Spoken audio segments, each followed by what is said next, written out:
Boa noite. O meu nome é Matheus Daniel Oliveira. Moro em Barreiras, uma cidade aqui do oeste baiano. E o que eu quero compartilhar com vocês é uma história que foi vivida por tio Manuel Vitorino. Se bem que ele é tio da minha esposa, mas a gente considera tio de todo mundo. Ele é um senhor com mais de 80 anos de idade, brincalhão e contador de causos e anedotas. Portanto, agora, deixo vocês com o caos do seu Vitorino e a botija enterrada na fazenda velha.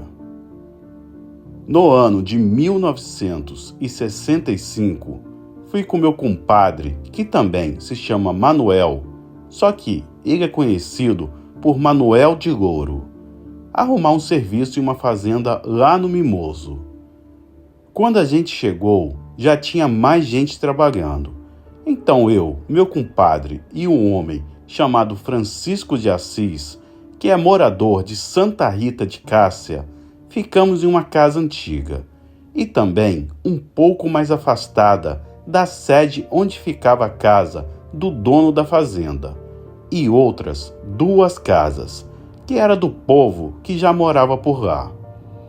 Naquele tempo ainda não tinha energia, só que na fazenda já tinha um gerador a diesel, que ficava ligado até 10 horas da noite. Depois disso, ele era desligado. Na casa que a gente ficou, tinham 3 quartos, uma sala e cozinha, mais o banheiro. Só que esse banheiro ficava do lado de fora, pois, antigamente, o povo não fazia banheiro dentro das casas. Um dos quartos ficava trancado. Por isso, nenhum de nós 3 sabia o que havia lá dentro. Então, a gente ficou dormindo em 2 quartos. Eu e o meu compadre em um quarto e Francisco no outro.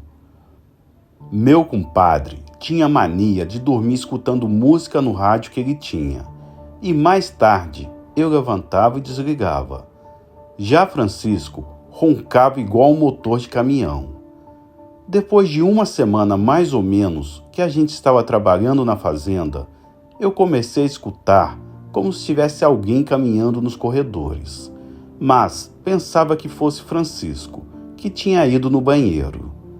Só que eram todas as noites. E teve um dia que a gente acordou na base de umas 7 horas da manhã. E fomos tomar um café para poder trabalhar. E foi então que me perguntou se era eu ou o meu compadre que levantávamos todas as noites e ficávamos igual uma galinha do pé queimado, andando de um lado para o outro. Na hora, eu tomei um susto, pois pensei que era ele que fazia aquela barulheira. E comecei a matutar que podia ter coisa errada naquela casa, pois ela era grande, tinha até água encanada, tinha mobília e, mesmo assim, o povo preferia ficar nas casas apertadas. Na outra noite, eu nem deixei comadre ligar o rádio, pois queria escutar os barulhos, e foi bem certo. Foi só da meia-noite que começou as pisadas, como se viesse da cozinha e terminasse no quarto no final do corredor que ficava trancado. Na hora, eu chamei por Francisco e perguntei se ele estava escutando. Ele disse que sim, mas quando acendeu um candeeiro e abriu a porta, ele não viu mais ninguém. Agora, pense em um homem corajoso, virado na gota, pois, mesmo com aquela coisa por perto, ele voltou e foi dormir sozinho, lá no outro quarto. No outro dia, pela manhã, depois que a gente tomou café e pegamos nossas ferramentas e saímos para a lida, e quando chegamos no galpão, eu perguntei ao pessoal que morava por lá por que eles tinham abandonado a casa que a gente estava ficando. Foi então que um homem que já morava desde quando pertencia a outro dono me disse que aquela casa era assombrada. Ele falou que um homem que foi dono daquele lugar tinha enterrado uma botija cheia de ouro e ficava procurando alguém de coragem para ir arrancar. Na hora, eu me benzi e falei que preferia morrer pobre do que meter a mão nesse tipo de coisa. O meu compadre disse a mesma coisa, só que Francisco pensava diferente. Ele falou que se o defunto aparecesse para ele ia escavucar até achar a botija, pois ele já estava cansado de trabalhar e viver pobre.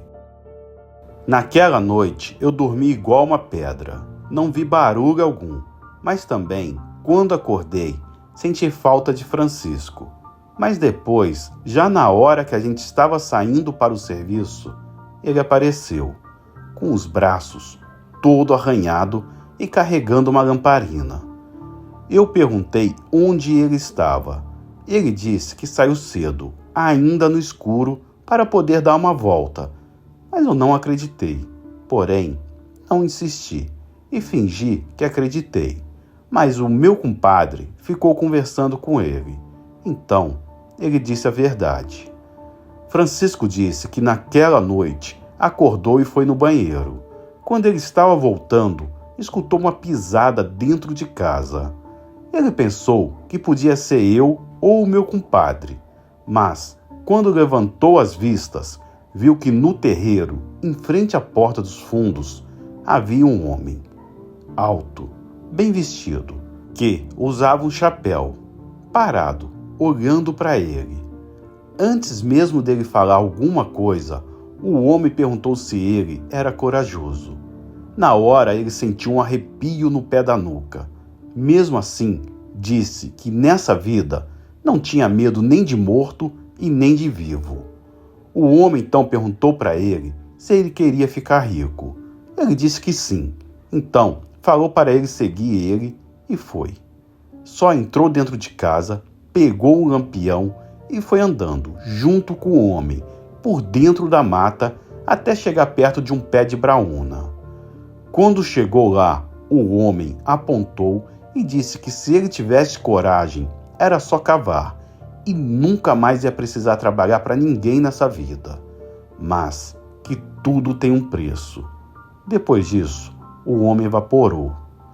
Francisco pegou o caminho de volta, mas ele se perdeu e por mais que andava, não achava a vereda para voltar. Por isso, ele resolveu sentar e esperar o dia amanhecer. Só que, enquanto ele dormiu, ele teve um sonho. Mas esse sonho, ele disse que não podia contar para ninguém.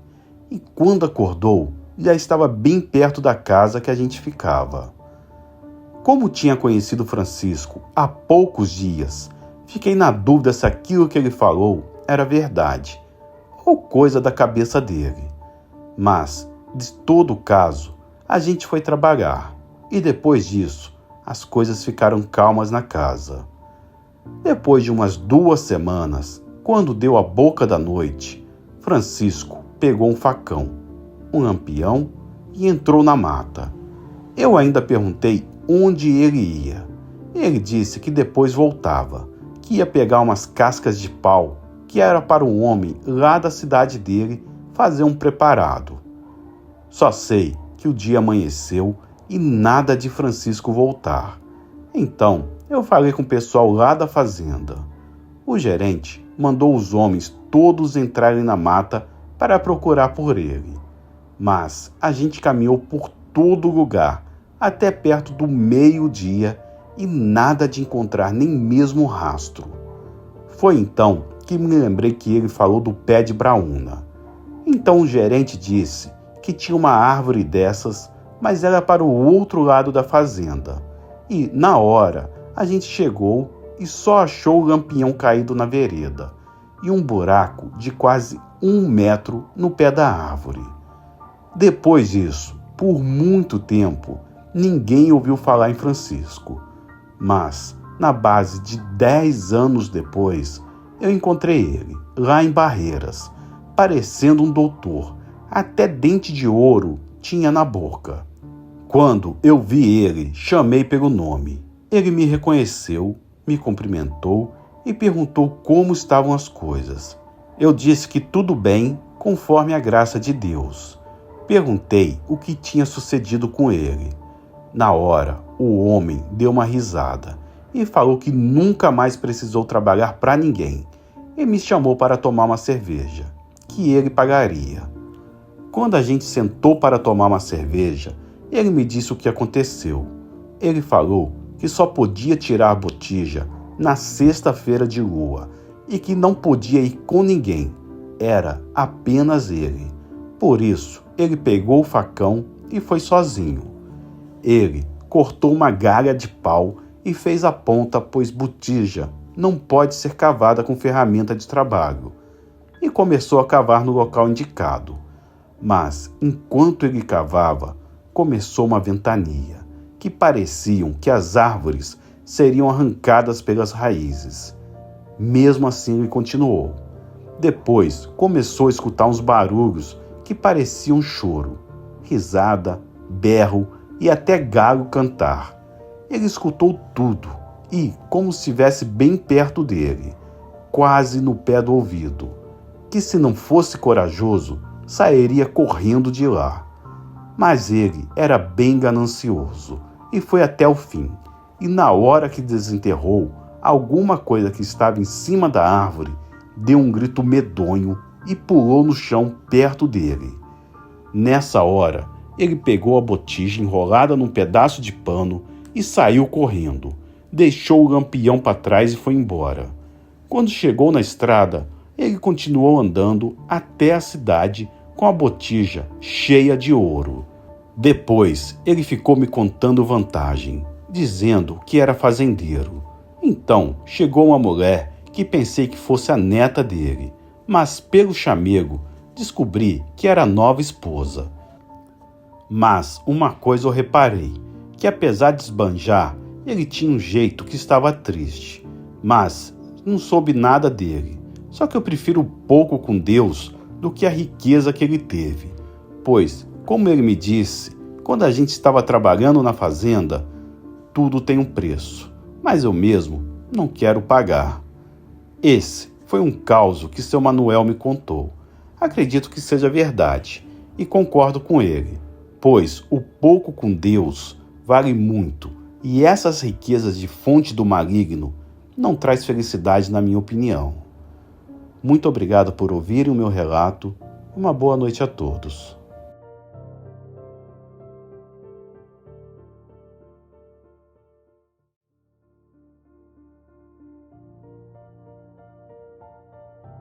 Meu nome é Ângela e gostaria de contar para vocês a história que aconteceu com minha prima Camila. Camila é minha prima por parte de mãe. Toda nossa família é de origem bem humilde e sempre precisamos estudar e trabalhar bastante para conseguir e alcançar nossos objetivos. E Camila sempre levou isso muito a sério. Desde criança, sempre foi muito dedicada aos estudos. Sempre acreditou que esse seria o caminho para uma vida melhor. Seu sonho sempre foi se tornar uma médica e salvar vidas. Todavia, ela sabia que precisaria estudar muito para conseguir uma vaga em uma universidade federal ou bolsa de estudos de 100%. E foi uma alegria sem fim quando ela finalmente conseguiu ser aprovada em uma universidade federal em São Paulo. Como ela mora no interior de São Paulo, ficava bem distante da universidade. Sendo assim, ela precisava de um local para ficar no campus ou próximo a ele. Havia um quarto vago no campus, o quarto 303. Este quarto não era ocupado por nenhum estudante, pois diziam que ele era assombrado pelo fantasma de uma aluna que foi brutalmente assassinada 10 anos antes e a sua morte nunca foi resolvida. O assassino não foi encontrado e a alma da pobre Isabela não descansa em paz. Camila não tinha opções, não podia rejeitar a acomodação, senão teria que desistir de seu sonho, e isso ela não estava disposta a fazer de forma alguma. Assim, no início do ano letivo, Camila se mudou para dar início à jornada pela carreira de seus sonhos. Logo na primeira noite, Camila começou a ouvir barulhos estranhos no quarto, como se alguém estivesse andando pelos corredores, mas quando abria a porta não via ninguém. Depois, começou a sentir uma presença estranha no quarto, como se alguém estivesse a observando. Camila tentou ignorar os acontecimentos estranhos, pensando que eram apenas coisas de sua cabeça. afinal estava muito influenciada pelas histórias contadas sobre o quarto. Mas a presença fantasmagórica de Isabela parecia cada vez mais real. Ela sentia a temperatura do quarto mudar de repente, objetos se movendo sozinho e a presença de alguém sentado ao seu lado na cama. As aulas começaram. Camila precisava dedicar muito do seu tempo aos estudos, só que não estava conseguindo dormir direito à noite. Acabava acordando muito cansada e isso estava prejudicando seu desempenho estudantil. Ela fez amizade com outros alunos que lhe contaram um pouco mais da história da jovem falecida. Isabela era uma linda jovem que chamava muita atenção por onde passava, não só pela beleza estonteante, mas também pelo seu carisma e simpatia. Ela era uma ótima aluna e sempre ajudava quem precisasse. Vários foram os pretendentes a namorado dela no campus. Todavia, ela já namorava há muito tempo, um rapaz de sua cidade. Ele fazia faculdade em outra universidade. Ela o amava muito e planejavam se casar assim que ambos terminassem a graduação. Todavia, meses antes do trágico ocorrido, ela começou a receber cartas de um admirador secreto. No início, ela não deu muita importância. Achava que, com o tempo, a pessoa iria desistir. Entretanto, não foi isso o que aconteceu. As cartas evoluíram para flores, presentes, cestas. A pessoa parecia que estava ficando obcecada, mesmo que ela não retribuísse de forma alguma. As coisas pioraram muito quando a pessoa começou a mostrar que estava sempre vigiando ela e começou a mudar o tom das cartas para algo mais agressivo, pois queria que ela terminasse seu namoro para que eles pudessem ficar juntos. Isabela procurou a reitoria. Esses disseram que fariam uma investigação interna para tentar descobrir se a pessoa era ou não do campus. Bem como vocês podem imaginar, nada efetivo foi feito. Uma vez que uma semana depois dela registrar o pedido na reitoria, ela foi encontrada morta em seu quarto. Ela foi espancada e tinha sinais de luta. Ela reagiu às agressões e a morte foi atestada como asfixia manual. O pescoço dela foi apertado com tanta força que se partiu. A polícia investigou as cartas e os presentes, mas foram enviados através de pedidos feitos pela internet por um IP não rastreável. Alguns suspeitos foram interrogados, porém todos tinham álibis sólidos que os isentavam. Camila, ao ouvir toda a história, ficou muito triste pelo final trágico daquela jovem e decidiu que ia tentar achar uma forma de ajudá-la para que pudesse descansar em paz. Ela tentou se comunicar diretamente com Isabela, mas essa não lhe respondia. Camila começou a observar os sons de passos que ouvia à noite e resolver que iria segui-los, para ver até onde chegaria. Assim fez e acabou indo parar na sala de um dos professores mais renomados da universidade. Ficou curiosa, mas não podia simplesmente adentrar a sala e dar de cara com o professor, caso ainda estivesse por lá. Dessa forma, ela decidiu que no dia seguinte iria faltar à sua aula e ficar de olho quando o professor saísse e tentaria entrar para ver se encontrava alguma pista. Não sabe se foi sorte ou se Isabela a estava ajudando. O professor estava saindo da sala logo cedo, quando no momento em que iria fechar a porta, recebeu uma ligação. Distraído, acabou deixando a porta destrancada. A oportunidade não foi perdida. Camila rapidamente entrou na sala, ainda que não soubesse o que estava procurando, mas pensou que se algo estivesse escondido deveria ser em um local trancado ou oculto. Ela foi até a escrivaninha, percebeu uma gaveta trancada e a chave não parecia estar em nenhum lugar por ali. Foi quando do alto, em um instante, uma pequena caixa caiu no chão, abrindo a tampa e revelando uma chave dentro dela. Apesar de ter se acostumado com o barulho, Camila sabia que com certeza era Isabela que a estava ajudando. Ela pegou a chave e abriu a gaveta. Numa primeira vista, parecia que ali não tinha nada demais, somente documentos pessoais e alguns trabalhos de alunos. Só que Camila percebeu que havia um fundo falso na gaveta, e lá dentro ela encontrou fotos de Isabela, uma mecha de cabelos e uma corrente de coração em prata. Camila teve o cuidado de não colocar as mãos em nada sem usar uma proteção, evitando assim que suas impressões digitais ficassem ali. Agora ela sabia que o admirador secreto, na verdade, perseguidor de Isabela, era o professor. Ela sabia que não poderia ligar para a polícia e dizer que simplesmente havia invadido a sala do professor e achado aquelas provas lá e que ele era o assassino. Ela procurou em registros de aulas onde o professor estava no dia do assassinato e descobriu que ele havia pedido uma licença de 5 dias assim que Isabela foi morta e no mesmo dia ele não havia dado aula. Ela fez uma denúncia anônima falando sobre essa ausência do professor e também que sabia que ele guardava uma mecha de cabelos de Isabela no seu escritório. O que Camila não sabia é que a polícia já havia desconfiado do professor, só que o reitor havia dado um álibi para este no dia do ocorrido. Assim, eles utilizaram essa denúncia anônima para conseguir uma ordem para revistar o escritório do professor. No momento da revista, o professor parecia muito tranquilo, pois ele achava que seu esconderijo não seria encontrado.